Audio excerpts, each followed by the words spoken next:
following program is rated MAL. It contains strong language and is intended only for mature audiences.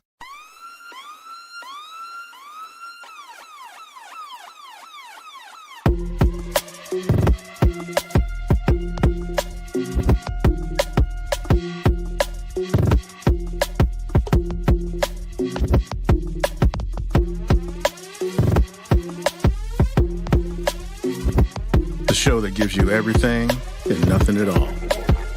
That's everywhere you don't want to be. It's Ruben, Mo B, and on the ones and twos, AG.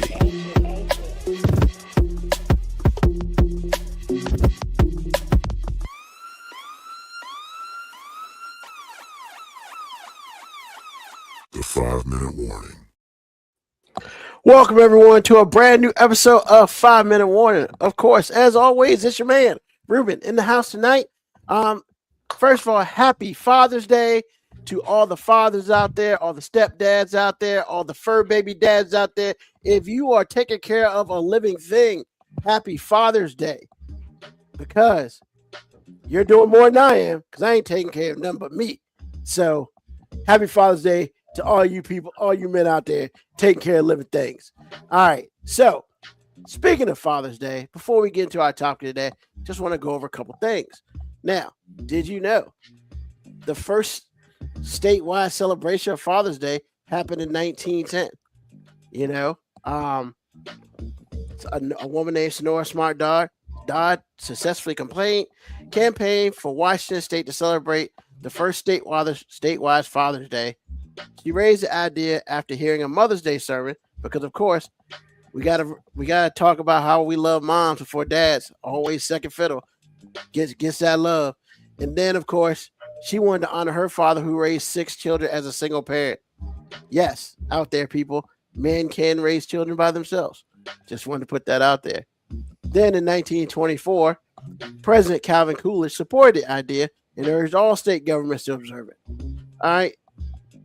It took a little bit because, you know, men were being men and they didn't want to feel like they were domesticated, you know, and get gifts and shit on Father's Day. I don't know who they are, but it is what it is. So in 1966, Lyndon B. Johnson, president, issued the first presidential proclamation establishing the third Sunday in June as Father's Day.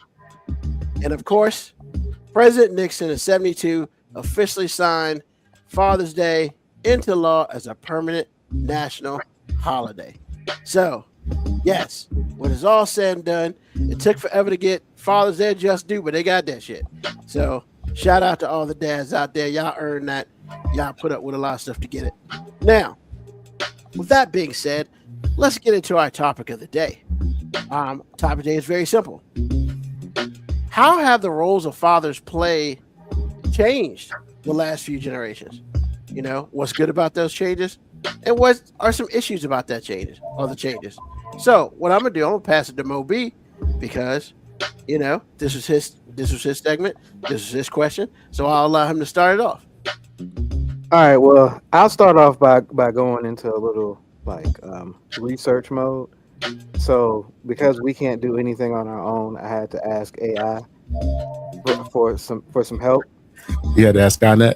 Yeah, I had to ask the new Terminator files. I'll be back. So I actually posed the question to AI that's the very same way. The exact way Ruben just read it.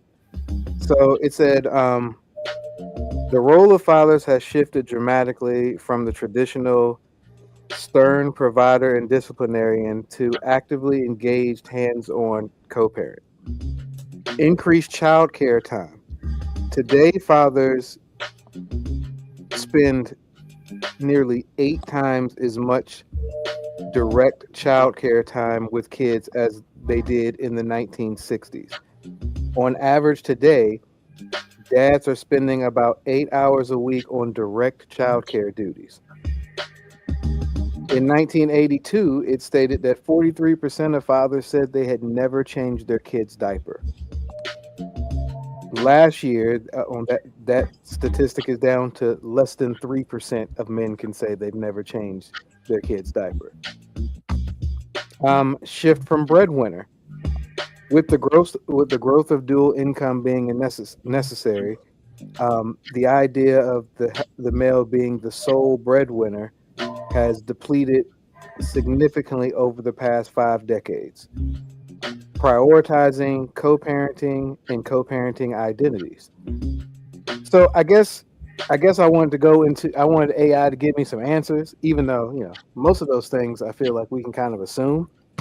But it was kind of cool to see like hardline numbers to the whole idea that daddies ain't doing shit when there's actual research. Saying that daddies are doing Yeah, shit. there's actually statistics saying that's not actually the case. Yeah. Dads out here doing shit, man, because they kind of have to. Now, I guess this card that my daughter gave me also, and then I'll kick it over to AG to answer the question. I won't even answer the question, but this card that my daughter got for me, like I thought was so spot on that I was just like, yo, I gotta open up with this. It says some psychologists say a dad is one of the most important elements in a child's character development. So I'm mostly saying that I'm pretty much all your fault.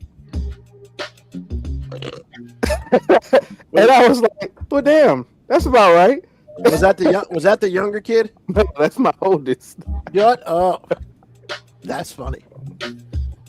But you know what? I read that card and I was just like, not really spotting any lies there.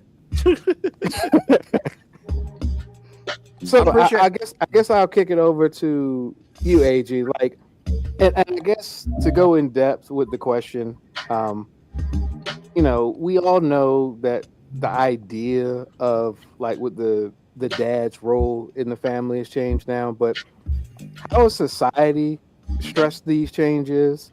And what are some good and bad with these changes? Well, for me, I think just in general, the good part is men taking a more domestic role in their child's development. Which, when my dad was a kid, that wasn't really the case. I think gender roles were one-dimensional. There are things I'm going into, that makes that untrue now. But, my dad was growing up. Fortunately, my grandfather did well enough to where my grandmother never worked. I don't think she ever worked. And that was something that Black people didn't really achieve, starting with my dad's generation. It started to be more of a dual income household after that for a few reasons. So I think that's the good thing. Like you said, I think one of the stats that you had was only 3% of dads have not changed a diaper.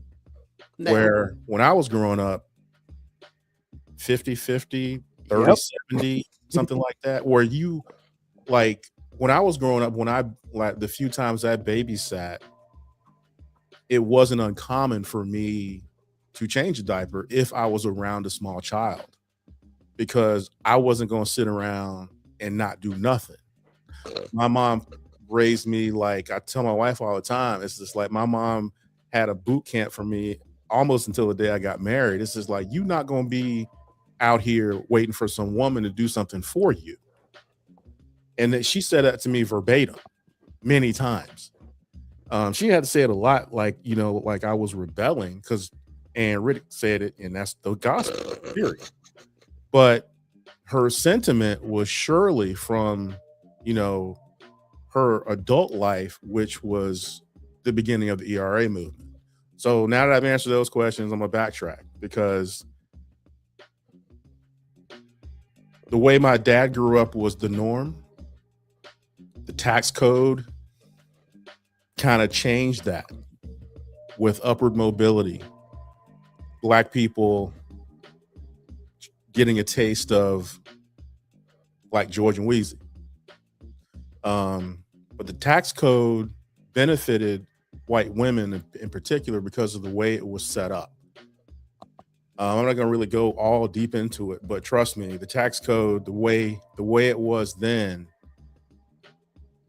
helped families like my dad, which wasn't the norm. In white America, it was the norm, where you have a breadwinner, that's the dad, and then you have a mom that doesn't have to work or whatever, that she doesn't work at all.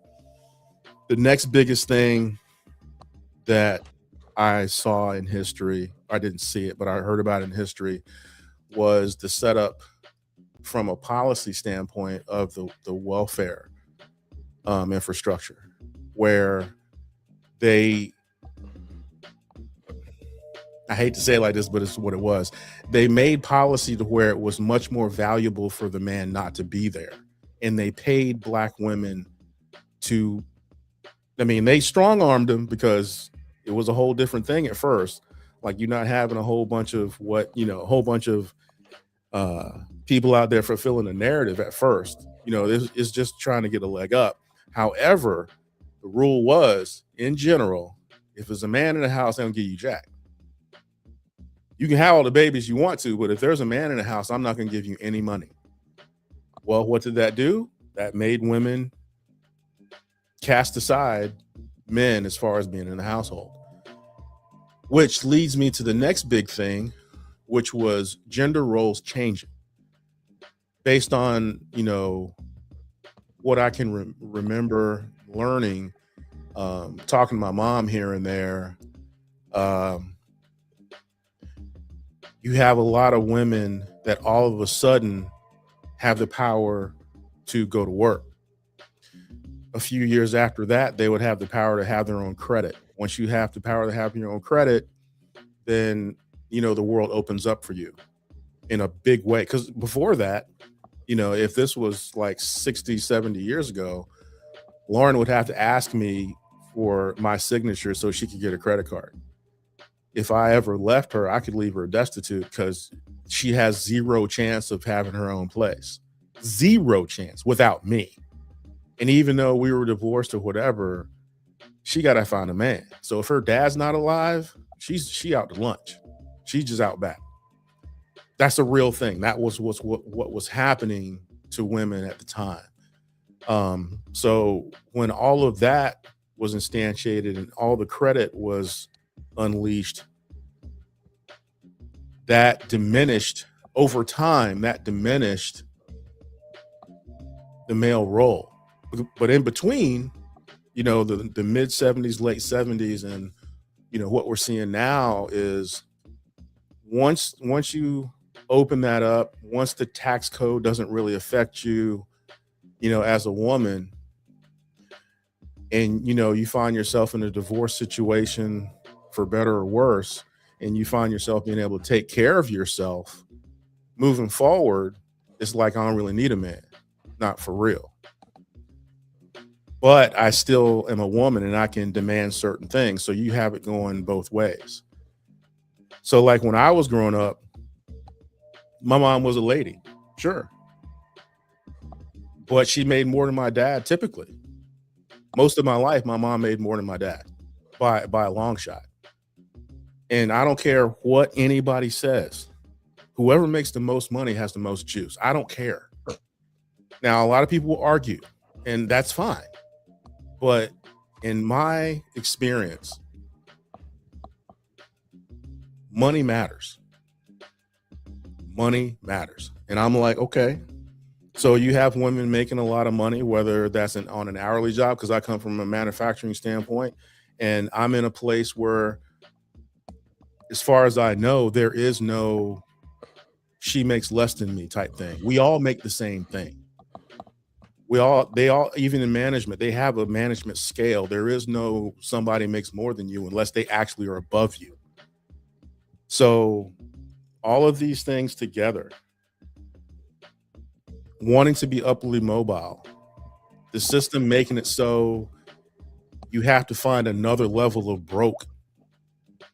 Again, the unleashing of credit, and now it's easier for you to get in debt. Now if you want to be George and Wheezy, you want the trappings, and I really mean that word. You want the trappings of doing well. Now you have to have a 2-income household. Now it's cool at first because you have a check for the bills and you have a check for savings. And so for 30 years, people are doing well. They're a little leveraged, but they have savings or whatever, and they're retiring on time, all the things. Now, all that has changed because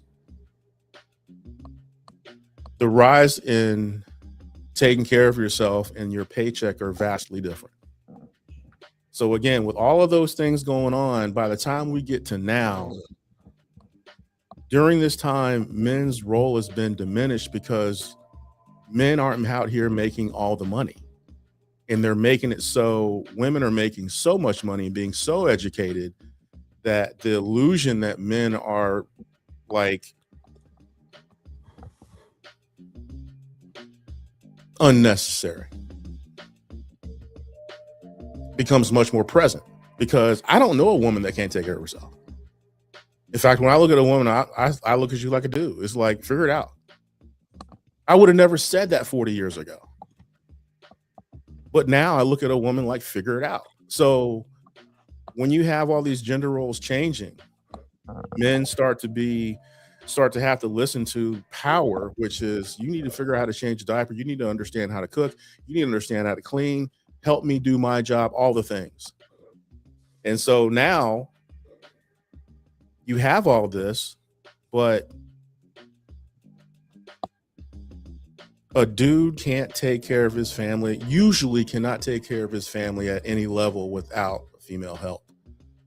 And because of that, women are because of that and everything else I just named, it's like, I feel like the power of a dude a father has been eroded because we're just not necessary. And I feel like that the world has the illusion that men are obsolete. Because again, like I said this before, it's an illusion because women can play both sides against the middle. That's important too. Like, I've never seen a woman who can't make it, but I've also never seen a woman that actually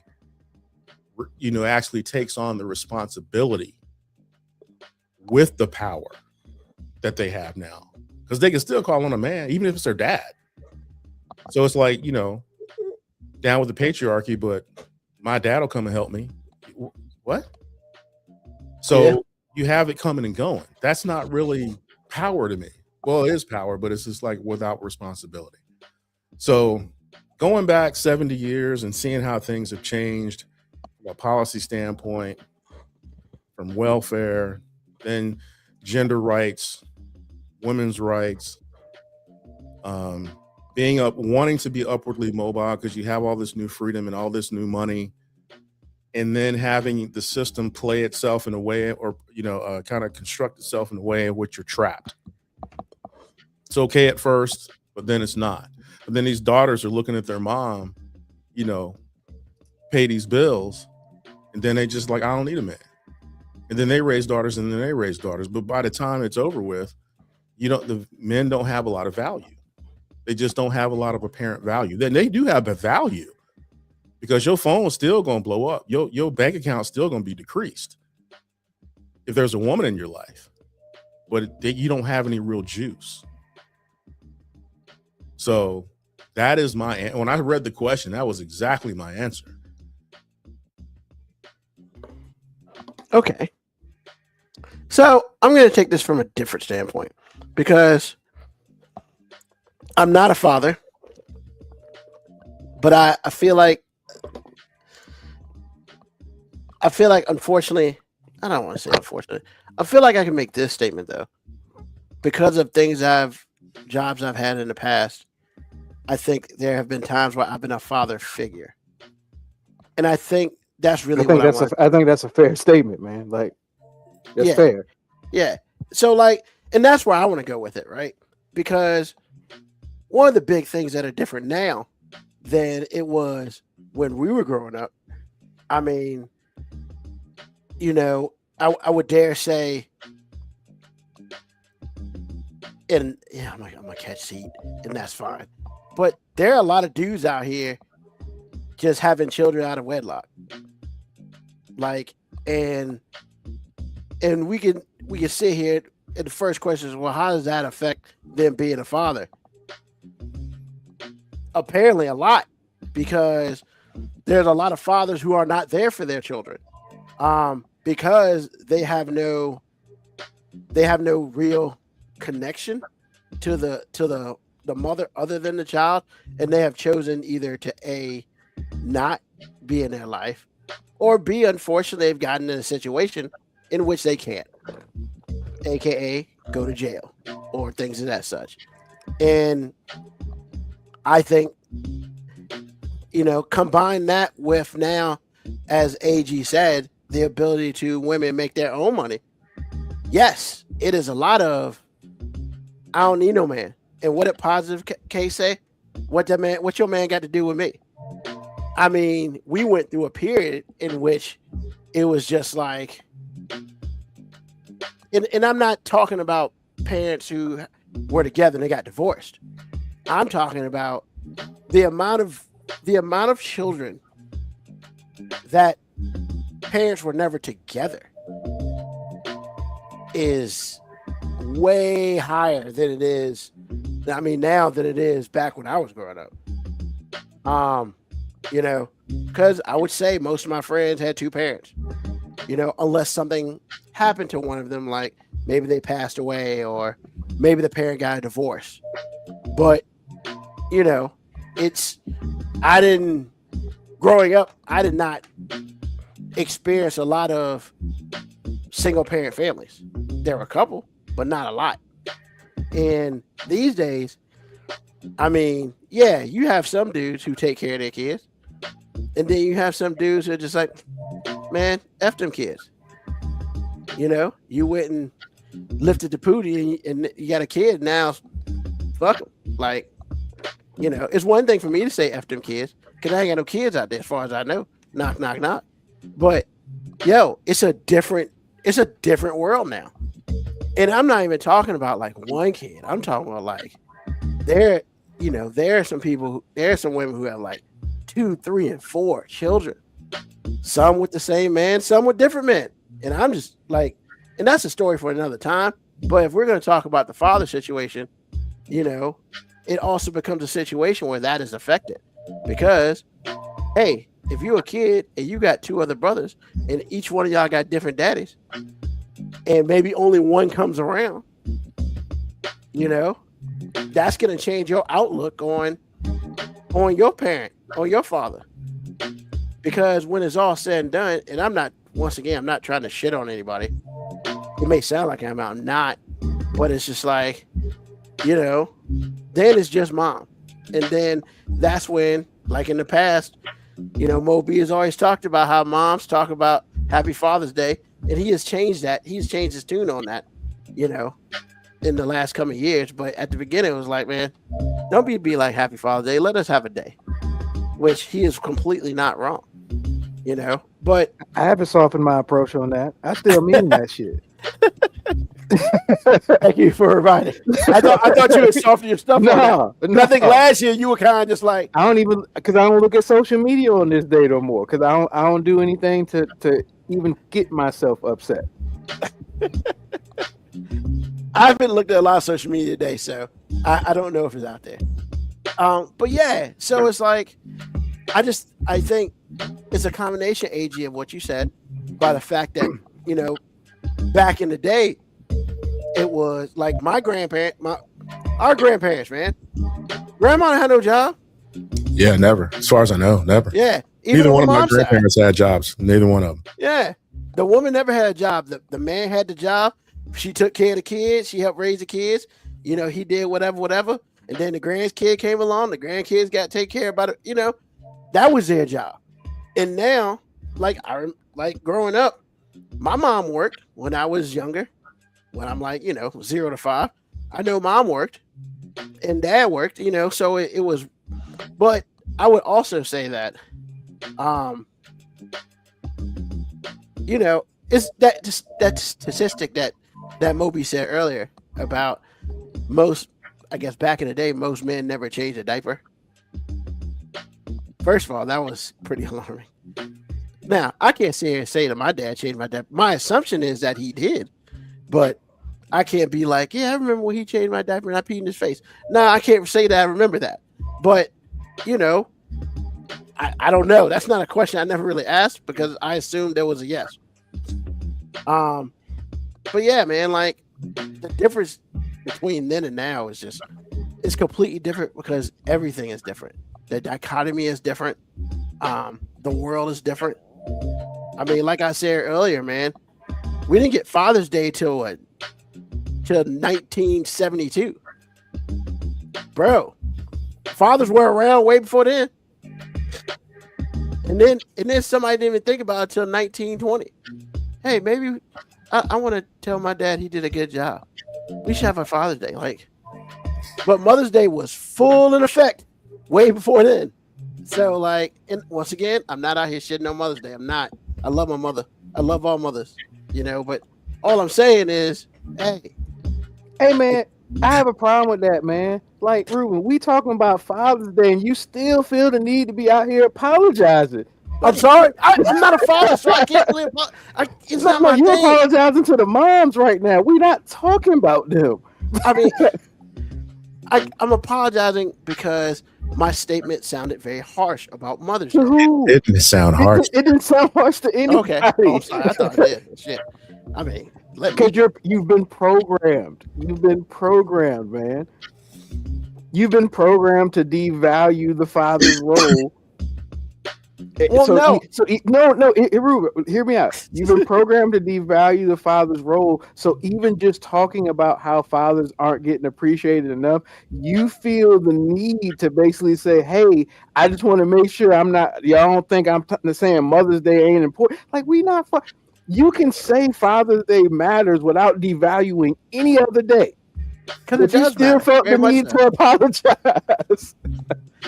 And see, I was about to say I'm sorry then, but I caught myself. I'm not going to apologize. You remind me of how irritated I was doing the show after Charlie Kirk was killed. As many bad things as he did and said to us as a people, we still had to tiptoe around the fact that he was murdered. I'm like, just because he murdered doesn't mean he's not a dick. Let's stop this. But it never did. And the same thing here. Don't tiptoe around it. Man, we ain't talking about Mother's Day right now. Yes, sir. We're talking about men. And it's okay because, trust me, I understand you. I'm just letting you know you don't have to do it right now. Yes, sir. Appreciate it. Yes, sir.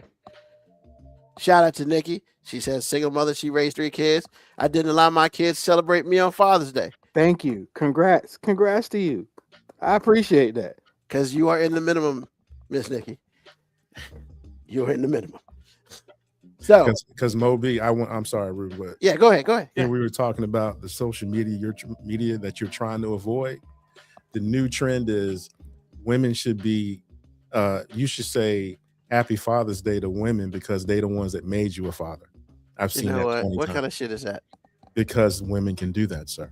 That's why I'm like, don't tiptoe around. Look at his face, man. His face. He's already getting upset. Like you can tell. I'm not getting upset because I don't engage in it anymore. Like instead of going into a room full of people that are gonna piss me off, I just don't go in the room. Exactly. But just to let you know, that's the new trend to this weekend. Like yesterday, I was at Wendy's. Stopped to get some breakfast. Blah blah blah. Woman there was like, "Happy Father's Day." Instead of me saying, "Well, I'm not a father," I just said thank you and moved on. And that's all I did, because why get into that discussion? Because that's just not, I'm just trying to get my damn food.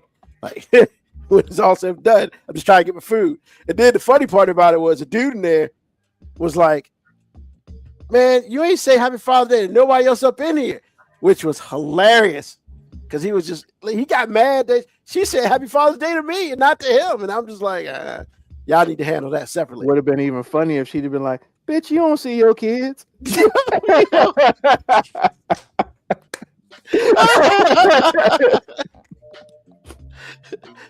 And I think if she would have said that, the next statement out of his mouth would have been a strong "fuck you." It would have been great.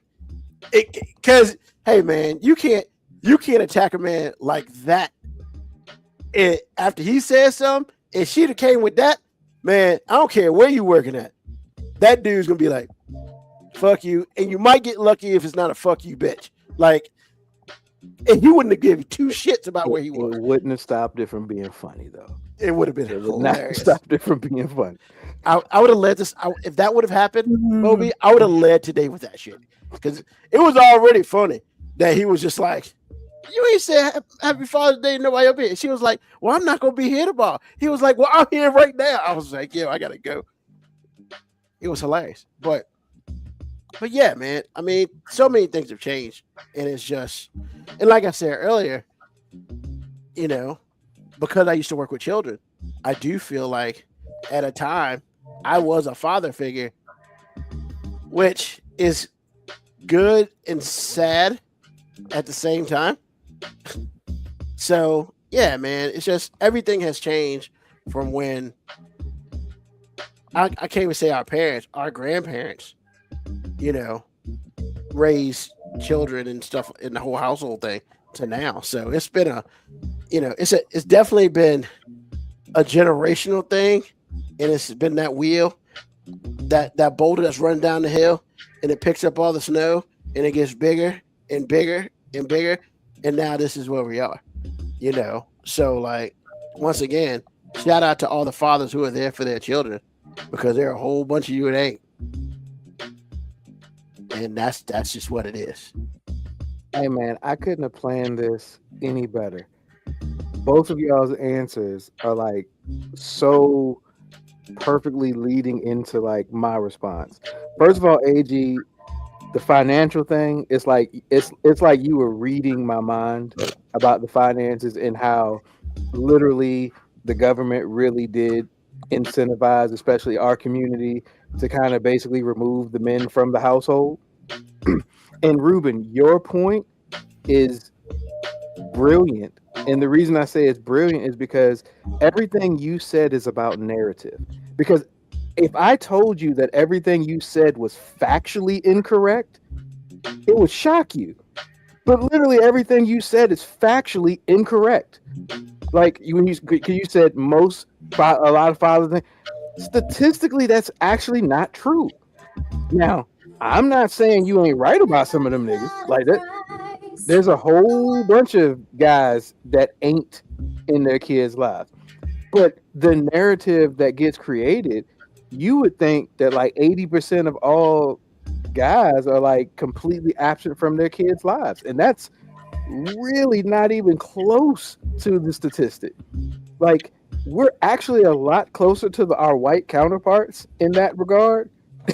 But you would never know by narrative. And Ruben, that's not a knock on you, because part of the narrative, you know, I would love to blame this on the man, because it's really easy to blame this on the man. The white man is so easy to just say he's doing that shit. But really, a lot of the narrative today is created by women. And not all women, but the hit dogs holler. So the women who really do experience some of these ain't shit niggas are so loud that if you're from a distance, you think all the women are saying that. The 1%. Okay, it's bigger than that. But I mean, but yeah. Like, I ain't out here trying to cherry pick for the men here. I ain't out here trying to be too ride or die for us. But because of systematic things that happened when we basically were systematically kind of removed from a lot of households, you had a generational gap where a lot of fathers were not per se in the house.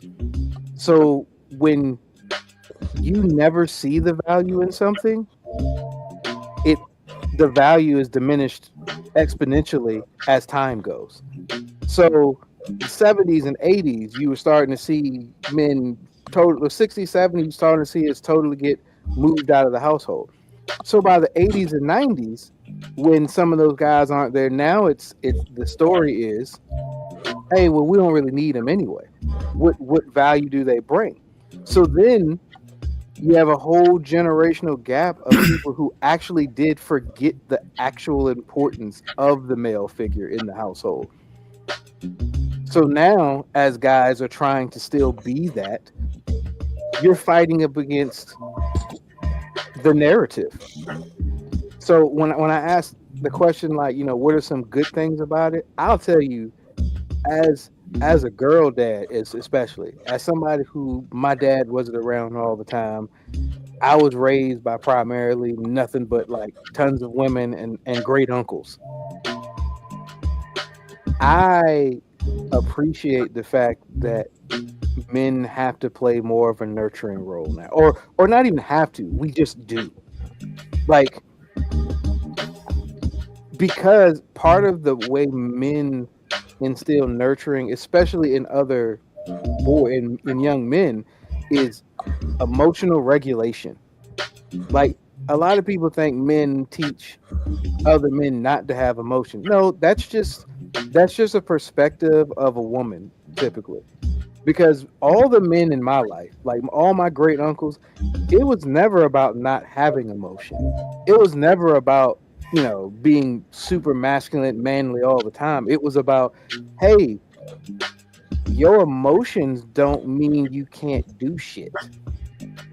It was about emotional regulation. Hey, it wasn't don't be crying because men don't cry. It was like, hey, don't be crying because that shit's keeping you from doing the stuff you got to do. It was almost like, hey, man, like, I'm not telling you not to feel. I'm telling you that you've got to learn how to feel and keep moving. You got to be able to chew gum and walk at the same time, man. And that emotional regulation got removed for a couple of generations. So now masculinity got called toxic. So now there's a lot of fathers out here fighting the toxic masculinity myth. Like, when a guy's tough and disciplined, they're like, oh, that's toxic masculinity. And old school guys look at it and go, no, that's actually like self-discipline. That's instilling discipline. Yes, it might hurt right now, but that's part of what discipline is. Discipline is, hey, man, sometimes you got to struggle in the short term to get the long-term goal. That got completely removed. So as a father, I fight that all the time. And that's not a knock on my wife all the time. It's just, we are built to see things differently. I watch, prime example, I watch my daughter get hurt in a game, and my response usually is, get the fuck up. Now this isn't because I don't care that she's hurt. My thing is, I've also seen how she'll be hurt and she looks for other people's response to her injury. And if everybody is, oh my God, is everything okay? She takes that as, oh, now I don't have to do shit. And with me, it's like, no, if you're really injured, no, don't do shit. But if you're just gonna complain about a little bruise and you, hey, this is what you wanted. You signed up for this. I didn't make you do this shit. You signed up for this. Once again, male point of view looks at that as discipline. It's like, yo, you don't get to quit because you're a little hurt, or you don't get to quit because it gets a little hard. Where I'm not saying my wife is a quitter. I'm simply saying the nurturing side of her, she sees something get really difficult for them, and she wants to protect them from it. And me, I'm just like, yo, we can't protect them from everything. They got, because me, and part of it's maybe because of all the stuff that I go through in my life too. I'm just like, yo, I got to be comforted in knowing that they can deal with shit on their own, because I know one day I'm not going to be here to pick them up. I'm not going to be here to protect them from all these outside things. So I want as much discipline in the short term as I can give. Now, I realize that there's a balance, but what makes that balance even more difficult is when you have everybody telling you that that's toxic. When you've got a whole generation of people who think that's toxic. As a coach, I see it all the time. I tell my wife all the time, by the second practice, I generally can tell you every kid on our team that has a present or active male role model in their house, and it's basically just on how they deal with stress. If they're talking back, if they get super emotional, if they're pouting all the time, I'm just like, I ain't got no dad there. Corey, he cool because like he get mad, but he don't totally bitch out on me. And those are important things. Like DL Hughley had his podcast this week. It was like, where are all the black fathers out? He was like, they're raising championship sons, and they had a picture of like Jalen Brunson and his dad. And I saw clips of like, him making Jalen Brunson do practice when he's like a teenager and everything. Yeah, it sounds like a hard ass. But like, I listen to that and I go, that sounds like a hard disciplinary coach to me. And I know there are a whole bunch of, hey, he's just a kid. Why are you being so hard on him? It's like, discipline. Like, look, your nurturing is going to be super important to that kid one day. But I promise you, a lot of the cultivating of bitch ass niggas come from these women that say niggas ain't shit. Like, a lot of women out here who are saying these niggas ain't shit are raising them niggas right now. Right now. Not to be shit. So what I'll say the positives are the idea that it is not just okay for dads to be like emotionally present for their kids. It's like expected. It's truly expected now. And I know just one generation ago, just my dad's generation, like it was perfectly acceptable for him to be a person that worked and maybe saw me a few hours on the weekend. And that's even if we were living in the same household. It's just like, hey, if he was the breadwinner, he went out, he worked, he did all the things, he came back, I saw him on the weekend a little bit. Or if I got in trouble, like the whole mama would tell you, I'm gonna tell your daddy when he get home. Oh my God. Exactly. Like PTSD right there. That was our disciplinary thing. It was like, hey, I'm gonna tell your daddy when he get home. No. You got the gas. Once again, we hear that. Our generation kind of hears that, and we go, "Oh yeah, I remember that." There's a generational gap between y'all and now that never feared that. Because now go sit in the corner. No, it's not even about that. Now, even if the male is present, they're not allowed to discipline a kid because, as AG said, the person who's making the money a lot of times has the juice. So when you got single moms out here and the kids living with them, and dad only has like visitation rights on the weekend, it's really hard for him to truly discipline them because a lot of times, and I'm not accusing every woman of this, but a lot of times, like the woman is talking shit about him when the kid's with her. So by the time the kid gets with him, he's already got a whole bunch of images in his head that don't show respect for this nigga. So what I hate about the day now is fighting my role. I'm so thankful and lucky that I don't. Part of that is process of elimination and making good choices. As you stated, Ruben, there's a lot of women just out here having babies. There's a lot of dudes just out here procreating. So I'll put the blame both ways, but you should be careful with who you are procreating with, because a lot of these dudes who are out here in these fights, are like, I'm fighting to see my kids and everything. Yeah, you probably should have did a little bit more research before you went shot up the club. It's just a little bit more research. Like, I'm not saying people can't get food, but what I'm saying is everybody ain't getting food. And if you have a kid with a woman who has 4 other kids by 3 other men, and you were number 3, that means you had 2 niggas in front of you that you could have learned from. A, she fertile as all get out. B, hey man, you gotta at least use something. Back in the early 90s, man, they talked about the Jimmy hats like, they talked about Jimmy hats like it was oxygen. Rap was, hey, don't get a Jimmy hat. Hey, look, I will tell you, if hip hop and black culture talking about condoms has any poster child, it is me. I was all about that life. He was. As I've stated several times up here. Very untested pullout game here, buddy, because I've never had to. I'm just like, hey man, like I was all about latex. Like I could have endorsed I could tell you so many things about condom brands because I was just like, yo, I had my preferences. I had the one. Look, man, I was on it because what I wasn't trying to do was irresponsibly procreate and catch something, and not necessarily in that order. Or about you know. But you also I think you made pretty decent choices. Once again, I think so too. Don't mean that I did all the necessary research I should have done beforehand before I decided to penetrate that vagina. I didn't have all of the research I needed. I just had enough for that moment. But you had protection. Once again, that's because I knew, hey man, I have not fully vetted this source. So let me protect myself. Because man, you could have went in the water without no oxygen, and guess what's gonna happen? Your ass gonna drown. I wanted to make sure that I could verify my sources.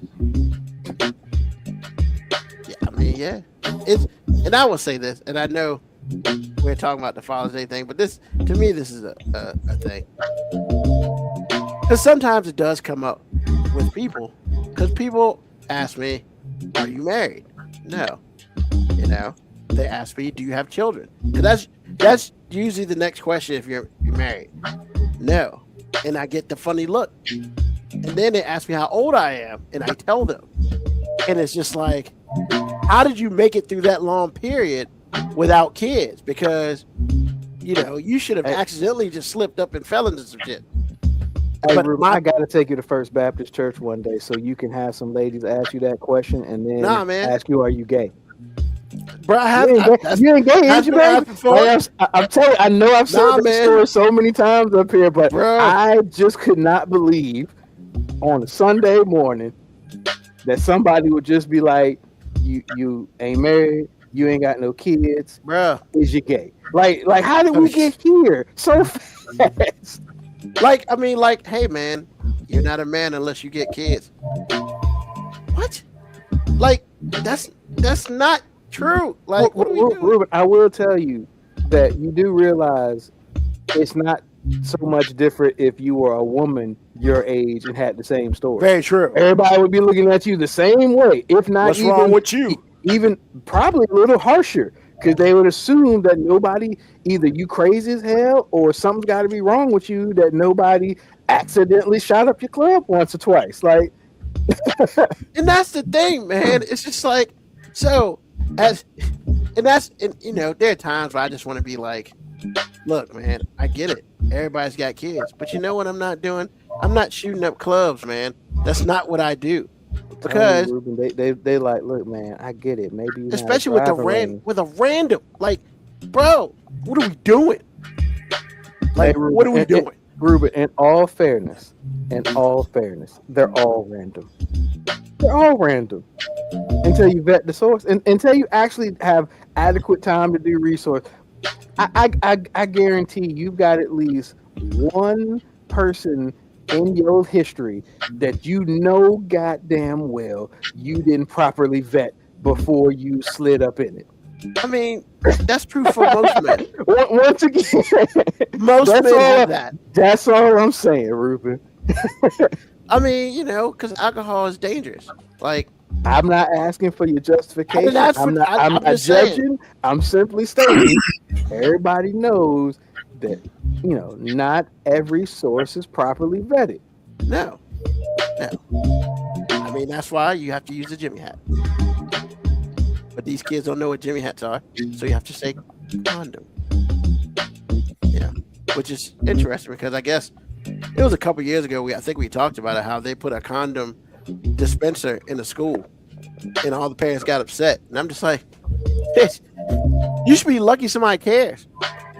You see, the weird thing about that, because that kind of goes into this thing too. It's like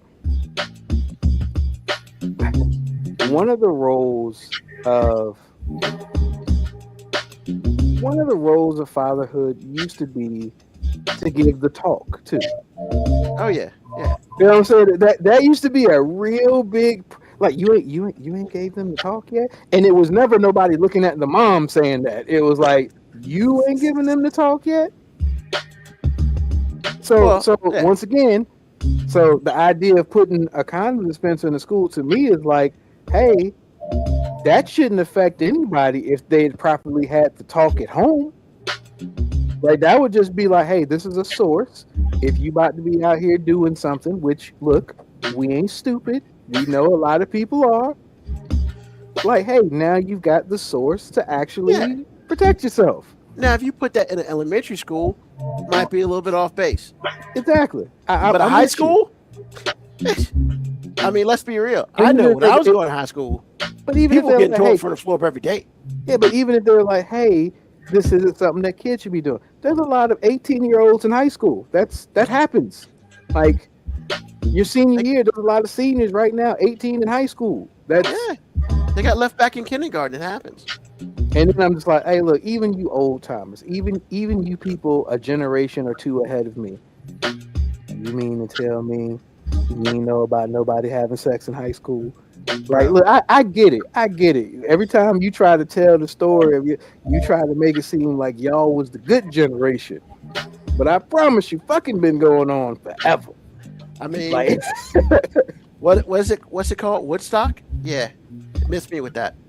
Like, miss me with that. You were alive for Woodstock. Oh, you were there? Yeah, miss me with anything. Ruben, see, I'm not even talking about Woodstock. Look, my grandma was born in 1935.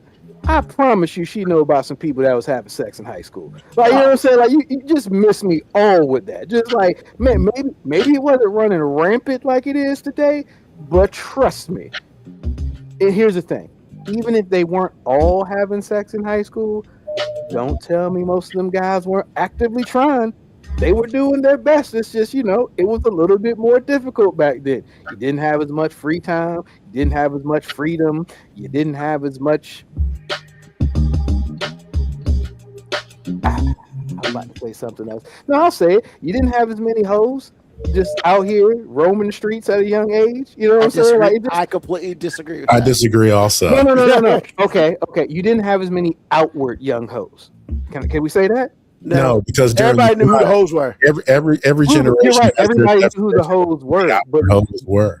but now you can't differentiate them from everybody else. I don't know how to answer that. I Fair. mean, I hear what he's saying, but I really do feel like the only difference between then and now is exposure. Well, of course, and that's what I mean by the exposure. Like the ones who had a reputation, hey, they worked hard to get that reputation back in the day. I would have to work hard. Like, if everybody on the block knew you was giving it out like that, like everybody knew, yeah, you put in some work for that reputation. I mean, they did come out with a song said Bridget was a dumb hoe. Like, I mean, they use names and everything. Ruben, I'm telling you, all I'm saying is the exposure was different. It was just different exposure. I think these days, not that I've been in school or anything, but I feel like these days is more or less, who ain't giving it up. I mean, it's probably a shorter list. It's probably definitely a shorter list. I guess. I mean, look, man, it goes back to ain't nothing new under the sun. So what I'm saying is everything that's prevalent today was prevalent way back then. Yeah. It's just a lot more loud now. It's just a lot more in your face now. It's just social media. Social media now. And everybody put their business out because they're stupid. It's out. Look, man, I'm not gonna say stupid. That's just it's generational. That's just what they do. But what I will say is, like, we and men and women both played a good role in this. We have really, really socially accepted the idea of prostitution. Like, we and see, here's the thing, Ruben, you frown your face. I don't mean like actual per se. No, that wasn't a frown. That prostitution. It's like we were listening to music today on my road trip today. And I'm listening to all these songs, and I'm just like, yo, every one of these songs is basically about prostitution. Like the women is basically advertising about prostitution. The dude is basically saying that they with prostitution. Like everything, the idea of a woman saying, "Hey, you can fuck me if you have enough money." That is just the norm now. Like even if guys have always felt like that was the actual truth, it's just something really different about the women agreeing with you out loud. It's something that like totally removes the steam from it. It's like, I can't even call you a hoe because you talking about you being a hoe. But I mean, is that new? You gotta have a job if you want to be with me. Come on, man. I just don't. Hold on. It's But different. it is different. How is it different? Contextually, it's different How is it? because the idea of saying you've got to have a job if you want to be with me could really easily be construed as, hey, I'm looking for a breadwinner type of male so I can be the domesticated woman in this situation. But now these chicks are saying, I don't want shit from you. If you got enough money, here we go. Can I say I think you stretched that shit just a little bit? It's like No, I appreciate the definition. I but- 100% will say, yeah, that's a stretch. However, it was also an actual, we talked about this earlier. It was an accepted norm for women to not have to work, for them to be looking for a male to be the breadwinner. Like, And I also said that attitude was in the 30s, 40s, 50s. In the 80s, that's exactly what was going on. But again, my thing is, I really don't think, like you just said this, there's nothing new under the sun. I think the difference now is, it's just like racism. I don't think it's any more racism than it was 20 years ago. I just think it's much more available for you to see examples. And the same thing with sex. It's like, it's everywhere and it's free and it's easy access. When we were kids, all of us, when we were kids, we just didn't have that kind of access, man. We just didn't. We did. So that's what I mean by, it's like, I don't know if it's any different than it was. I just think it's much more available. That's all. Gotcha. Yeah. Nikki shares, unfortunately, not everyone has a bad reputation. Who had a bad reputation earned it. There are women sharing stories about how they've been sexually assaulted, quote, had a trade, unquote, because they only agreed to one person, but others forced themselves on her. oh, absolute truth. Yeah, That is an absolute truth. And I will say, I'm not talking about women who didn't get an earned reputation, because I get it. Her scenario is perfectly reasonable, and there's a lot of women who have similar stories to that. Yep. I was simply saying there were actual women who was just like earned the reputation of, yeah, I have sex with a lot of people. You're right about that part. For sure. And Melanie Fun Size, I definitely agree, it is everywhere. Yeah. I mean, yeah, it's. I mean, but I do want to go back to AG's last comment. I 100% agree with that, AG. I don't know what you're talking about. I feel like you said that it's a little bit more accessible now. Oh, absolutely. I think that's all the difference. Oh, most definitely. But And that leads no into what I was question. going to say too, which is hoes have they have mutated into something that's a lot more soft than just seeing somebody on the corner. I think that Yeah. it's easier to be a hoe and be dope. When we were kids, if you was a hoe, you was on the corner when it was like 30 degrees talking about you want to date. Now you can be a hoe and it's glamorous. That leads into female empowerment. Yeah. You could be a sugar baby. We've talked about that on this show many times. Well, it's just like what you said earlier. You said, the person that makes the most money has the most power. juice. Yes. and again, that's still true. Because how you look as a dude trying to be a husband in the true sense and then a dad when your wife makes $1 million and you make nothing. Well, I mean, how do you do that? I don't know how I would do that. so here's the thing with that. Unless, I'm sorry to cut you off, but No, you unless good. she allows it to happen, which is by and large never, ever Correct. a woman that makes more money than you deferring to you they don't defer to you when they don't make any money. Bruh. Whoever has the most money wins. So I'm just saying. So I'm glad y'all brought that up because I forgot that I wanted to say that until you started. Yeah. I mean, I think we should close this out. I think Mo B, one of the greatest lines that Pimp C ever said.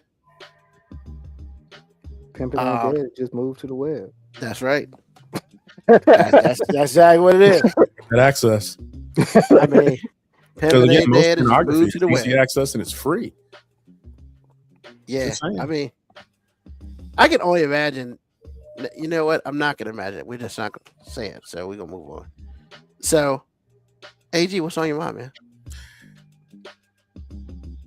Crab rangoons. If you ever have the chance to make them yourself. It's so random. Oh, Jesus. Oh, they good, though. Oh, my goodness. I had some today. I don't think I've ever had. Man, next time y'all get Chinese takeout. Oh, it's great. Get an order of them. It's sour cream, green onion, soy sauce, garlic powder, and crab. And a wonton wrap, deep fried. Man, I'm telling you, yo. So I made about 30 or 40. No, about 30. I think about 30. And I had them. I didn't even taste them at first. And my wife had them. She was like, yo, you put your foot in this. And then I had them after I got to a good place. And man, they're so good. So if y'all, can I get some? You don't live here, but you pass by my house every day, and that lets me know that you don't live here. Oh man, that hurts. And plus, my wife's got a better rack than yours, so I'm just no, definitely. I'm not sitting here. I'm just saying, like, you could have slid something through or something. You know, I was here today, bruh. You grown. You're the homeowner, man. You're better than me. Get it done. Whoa, stop that. Whoa, stop that. You want me to bring your cooking is way better than mine. Well, why? Why is my cooking way better than yours? Because you're awesome at it and you work hard at it. Because I burn stuff and then I get better and I don't burn it anymore. Once again, you work hard at it. Anyway, it's a good snack.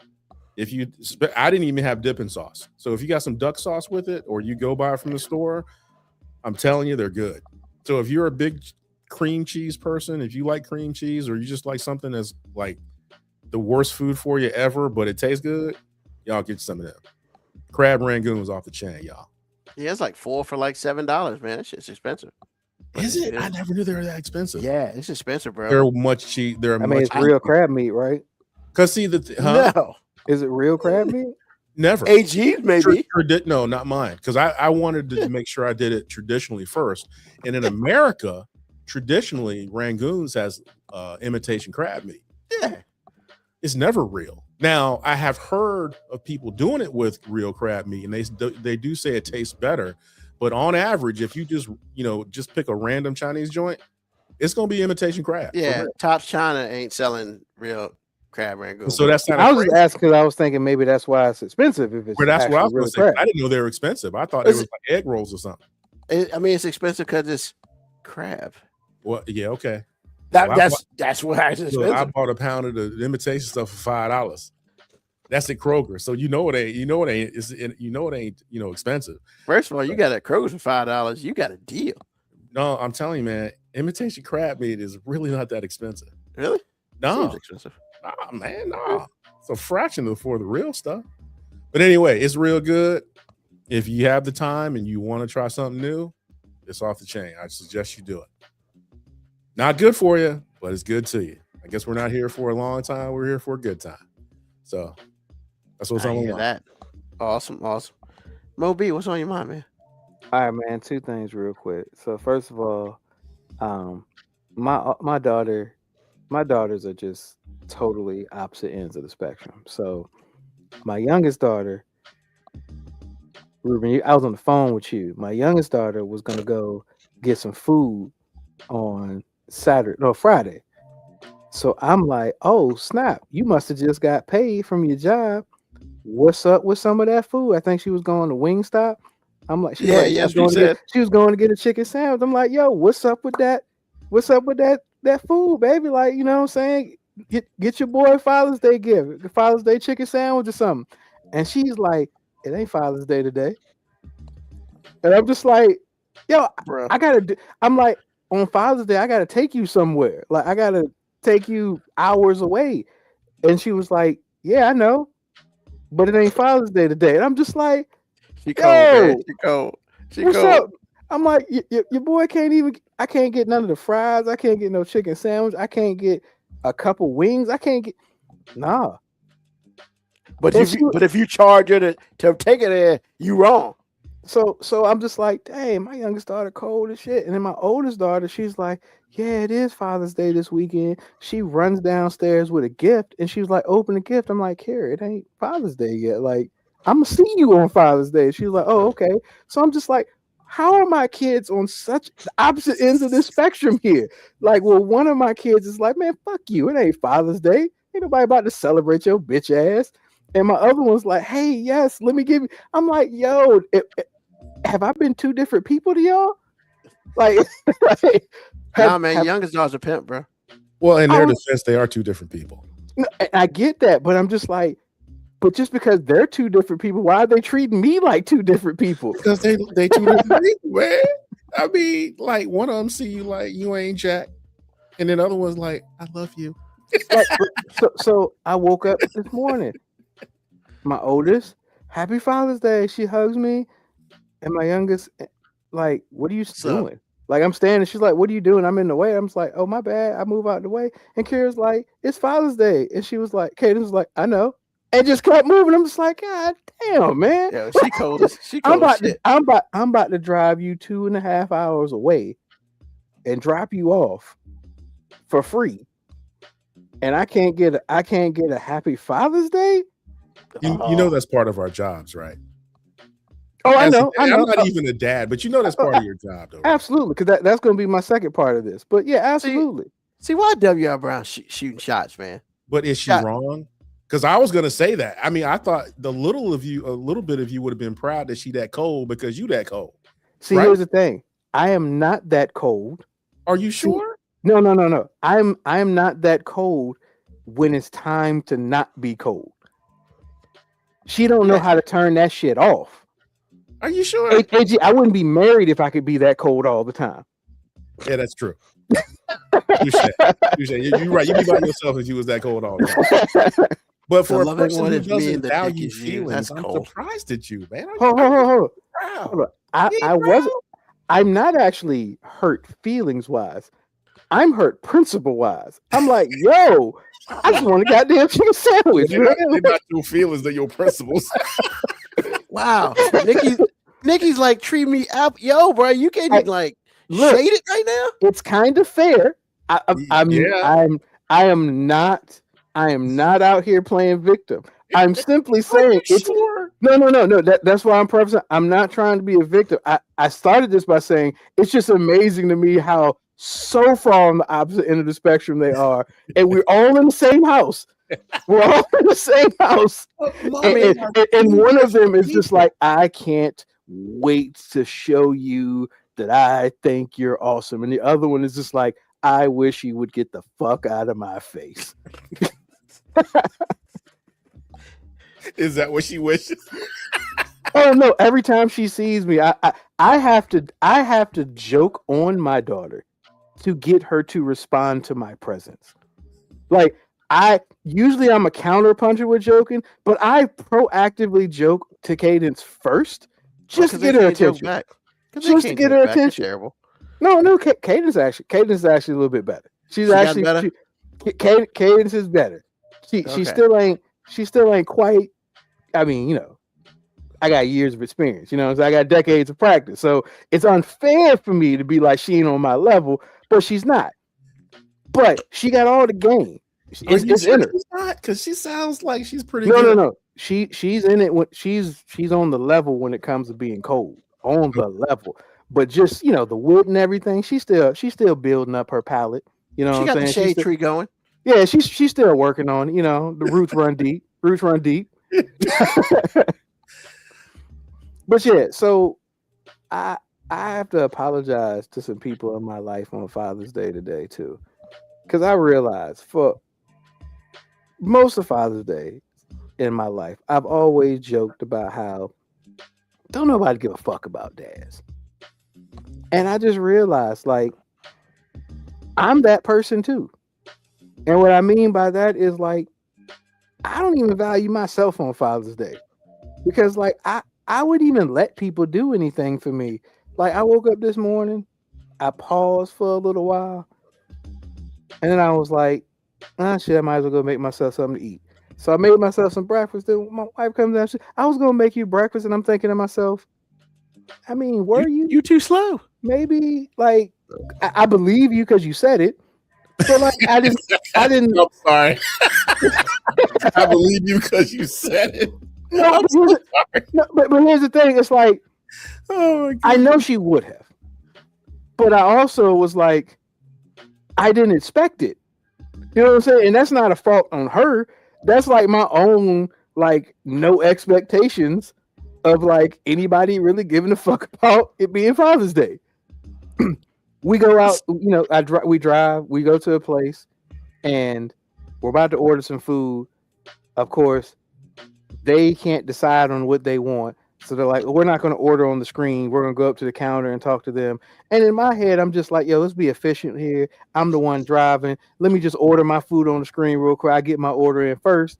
They do that order. And then I just realized my wife was trying to buy me lunch. And I totally stole that from her because I'm trying to be efficient because I'm like, don't nobody give a fuck about it being Father's Day. I got shit to do. I'm doing my dad shit, which is being the chauffeur for the 6-hour drive today. So I was just like, you know what? I'm not even letting y'all do the dad shit. What's up, Ruben? Did she say she was gonna buy you lunch, or she tried to surprise you by buying you lunch? She said it after I'd ordered my food because I guess she realized that I'd already ordered my food. She was like, I was gonna get your. I was like, oh, but I already ordered it and paid for it. Because and how long you been married? Because all I was thinking was, well, if I get my food first, I can kind of eat while they're still waiting for their food. So by the time they get their food, I can just start driving. They can eat in the car, but I'm gonna be driving. I can be done. I am in do dad shit mode, not in people are honoring dad today mode. Well, that's what I'm saying. But no, see, Ruben, I see what you're doing. You're doing the same thing that I would normally do, which is like, hey, y'all could have just made it known that y'all were going to do shit. But here's the thing. She don't ever have to do that on Mother's Day. She can proactively assume that ain't nobody going to ask her to do shit. And I guess I could have done the same thing today, but I stole that from them because I just was like, hey, I still got shit to do. You know what I'm saying? Like, I got to drive these. And then we had to drive. I had to see a little bit more Virginia than I necessarily wanted to because apparently the address that we put in that I thought I was going to have to take her to was not the address that we were going to go to. So after that hour and 45-minute drive, I had to drive another 2 hours in the other direction to get to the place we were actually supposed to go. But like I said, I'm in dad mode while these people are actually like, I actually have people in my life who do like honor me and like say, hey, we really think, you know, we're happy that you're here. And I'm still in all of that thunder because I'm just like, yeah, that shit's cool, but let's get shit done. You know what I'm saying? Like, I guess part of me is like, I probably should turn, you know, I should have had a sassy moment. I should have had a sassy day where I should have just been like, time doesn't exist. You know what I'm saying? So because if I'd have been like, time doesn't exist, I wouldn't have been such in a mode to like get to the place on time. I should have been like, hey, you know, it is what it is. You know what I'm saying? If you're important, they'll wait. You know what I'm saying? That's yeah. I should have had all the sassy thoughts. I should have done the equivalent of what I accuse her of doing anytime that we have somewhere to be, and it's 5 minutes before we're supposed to be there, and she's getting in the shower. But I couldn't make myself turn the me off. So now I can't get mad at other people for being like Father's Day ain't shit when I'm basically saying I ain't gonna let these motherfuckers celebrate me today because they not celebrating me with the efficiency that I would celebrate them. But man, you've been married for over 10 years. If she don't know you by now, she should have known that she needs to address shit ahead of time and be like, hey, I got you today. Because it's not like you're gonna change on one day. Like, but she knows this. Shots fired. That's all I'm saying. All I'm saying is, Wow. she knows this, and she knows you, and I'm sorry, and she gonna be mad, whatever, but she gotta be you for a second and realize, yeah, I gotta do things differently. Ruben, what you're saying logically makes all the sense. I don't disagree with your logic, not one bit. You know what? I would double negative. Not near bit of disagreement is coming from me. However, because you are not entrenched in this game the way I am, you don't understand that in this here game of like relationship that we play, the only person that is responsible to change the way they do things is me. It is never her job to change the way she thinks or does anything. Never. See what I see you, Moby. I mean, I don't know what that means, but whatever. No, here's the thing. I don't know what that means either. It could have been a veiled threat. I don't know. I'll find out later. You a veiled threat on Father's Day. Once again, I don't know. Or she could be saying, I see you, as in, hey, I do see and appreciate you as the father figure in this life, because I didn't let her do anything for me today. Ruben, Now, Ruben, you can say, well, she should have been quicker on the draw, but I'll simply say, that's not how shit works. Like, Ruben, I will say to the non-married guy here, I mean, that's fine. don't make the married guys' lives miserable. That's all I'll say. In all fairness, I opened myself up for this because I could have just been like, hey, everybody was great to be on Father's Day. I could have just lied up here. Wow. They weren't bad to me, but I said nobody was bad to me. I simply said that the only reason that I didn't get 100% celebrated up here was because I kind of don't really give anybody the space to do that, because I'm so entrenched in what technically I'm supposed to be doing as a father. And honestly, it sounds terrible, but part of how I identify if I'm doing a decent job as a father is how miserable I am in the process of doing some of the things. And I know that sounds terrible, but like, we joke about it all the time. I was like, hey man, Ruben, how many times do I say, hey, the only thing I can't do in my house is look relaxed, because if I look relaxed, somebody gonna ask me to do something. Exactly.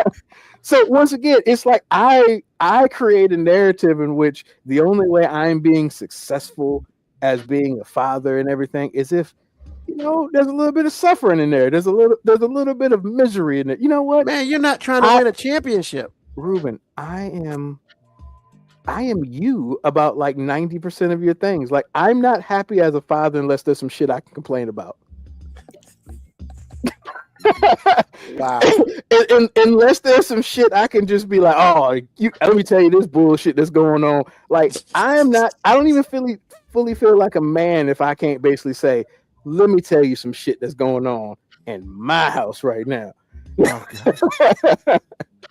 Wow. Hey, so yeah, man. So all the people who have men in their lives like me, like Ruben said, you gotta be quick on the draw with your appreciation. You got to slap their ass with that shit before they have a chance to get moving. Because once I get my momentum of like doing all the shit that I'm gonna bitch about later on, like, it's too late now.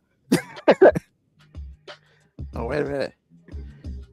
Hey babe, I was gonna make you breakfast. Hey babe, I can help you drive. No, I got it. Hey babe, I was gonna get lunch. No, I got it. Hey, she ain't lying. Nothing she said is false. Blah blah blah. Hey, you know what? And all I'm saying is, it'd be different if y'all just got married like 5 years ago.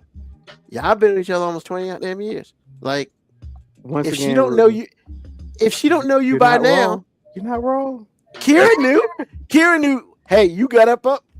Happy Father's Day. What's up? Boom, boom, boom. You stepped out the house. You stepped out the room. You got attacked. Kira understands. That's all I'm saying.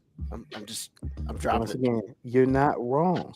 But I'm simply saying all those things she said are absolute truth. Like, if I were to come up here and say, if y'all were to just ask me point blank, hey, what they do for you on Father's Day, my honest answer could be, ain't nobody really do shit for me today, and that would sound awful because it wouldn't be put in context. It would not be put in context at all. That don't make it any less true.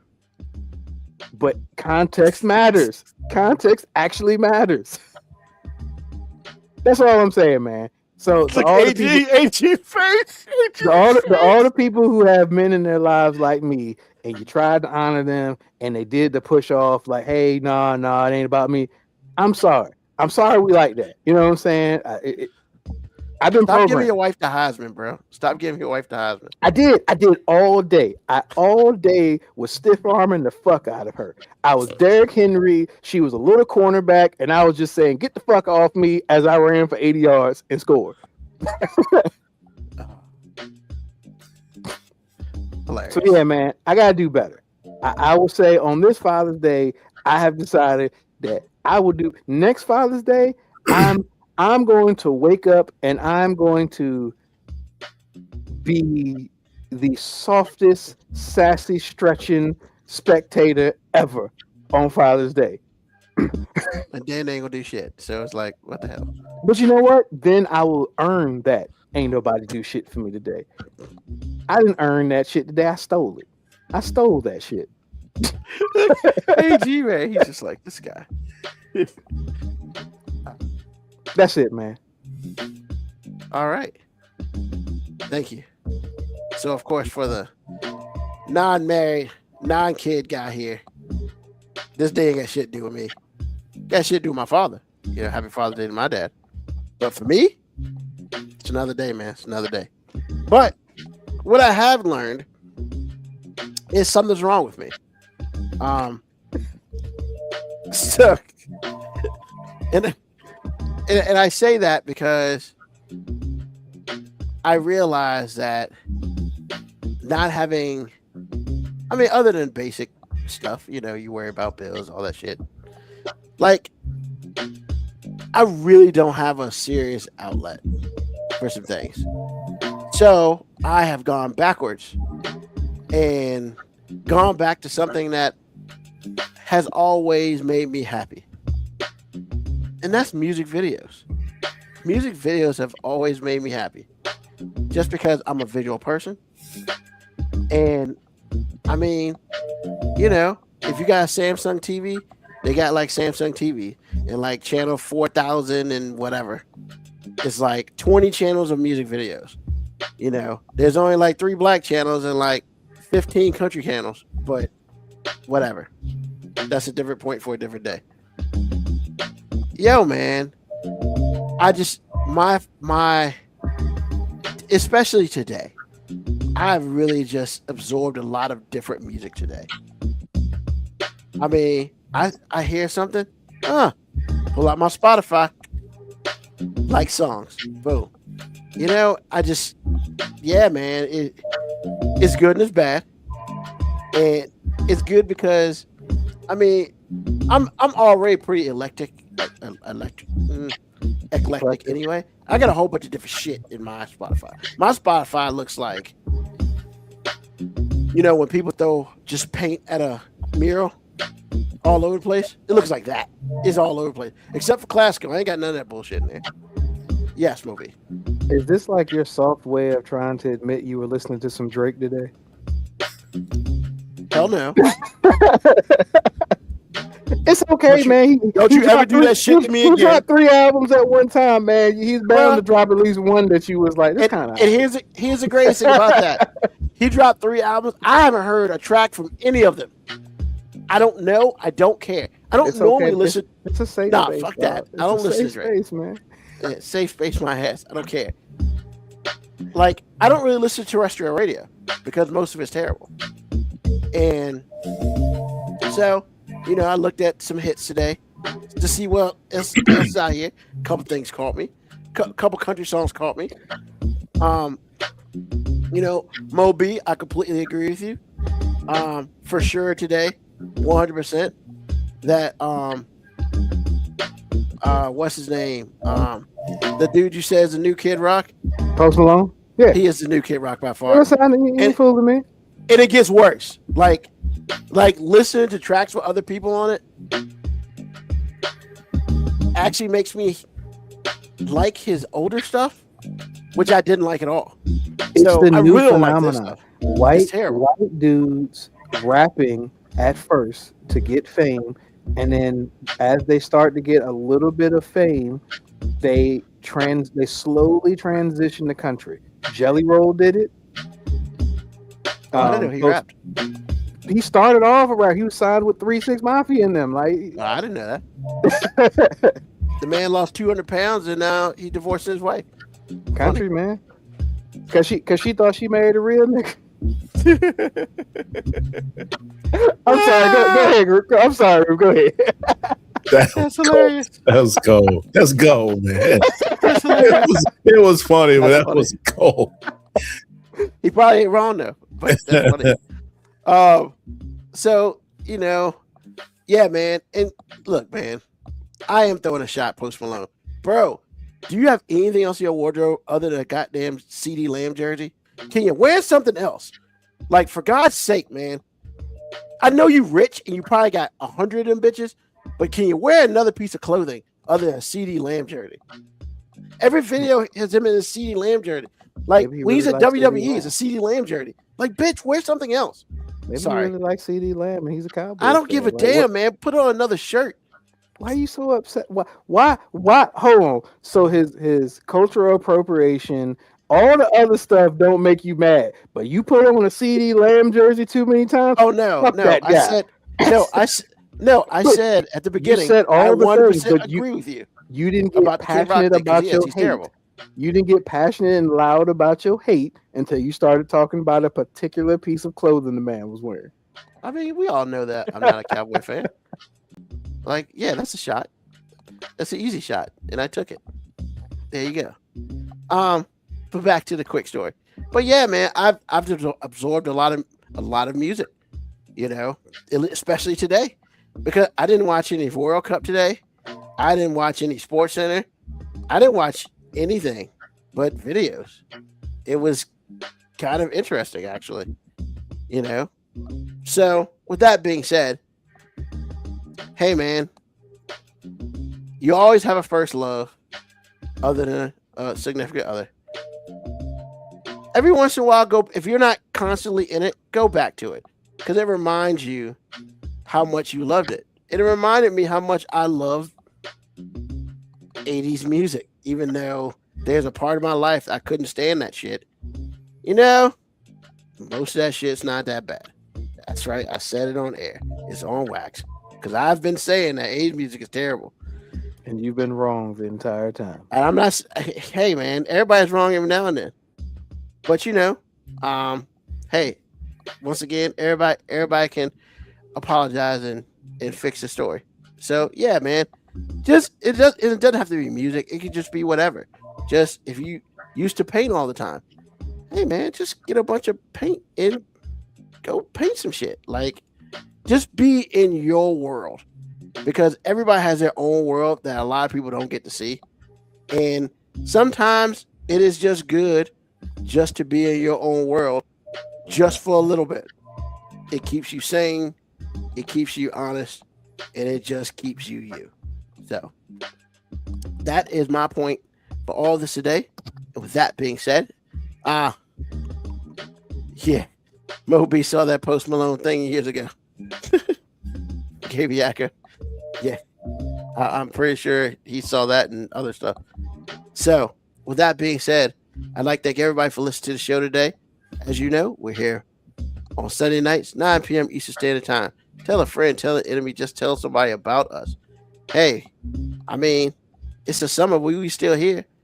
And honestly, if you're a teacher, you ain't got to go to work tomorrow. So, shout out to you.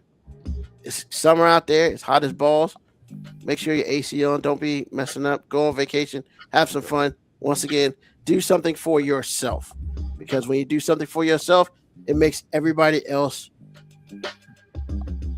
enjoy being around you more.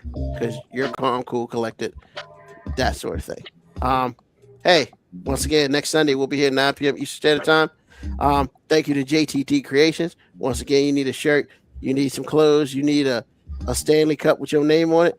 Holla at them. Check them out on their Facebook page, and they will take care of you. Once again, thank you for being here. Thank you, AG. Thank you, Mo B. And thank you to you, whether you're listening to us live or you're listening to us on the replay. That will be at 5minutewarning.com. As always, we will see you next week. And peace, love, hair grease, soul, and deuces.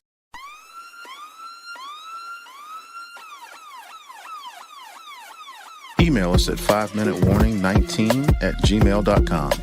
And also leave comments on Facebook and Twitch. Search 5 Minute Warning. Contact us on Twitter at AG_FMW podcast, at Nugman25, at FMW 2019. Contact us on Instagram, Moby 5 Minute Warning, AG_5 Minute Warning, Nugman25. You can listen to the podcast at Apple Podcast, Spotify, or wherever you get your podcast. Thank you for listening. This has been another episode of